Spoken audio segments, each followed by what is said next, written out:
Municipal committee की गफलत के बायस सड़कें गंदगी के जौहर में तब्दील हो गई। सीवरेज का पानी खड़ा रहने से सड़कें खस्ताहाल होने लगी। शहरियों ने आला हुकाम से नोटिस लेने का मुतालबा कर दिया। रिपोर्ट करेंगे बाबर हुसैन।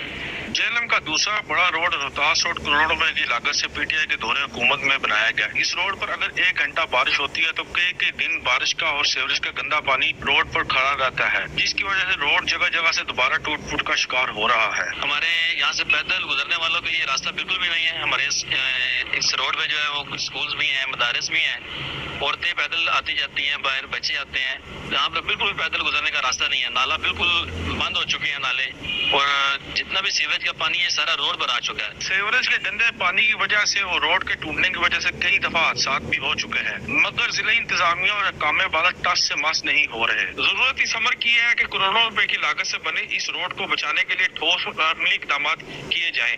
कैमरा मैन सलाल अली के साथ बाबर हुसैन, ब्यूरो चीफ सच न्यूज, जेहलम।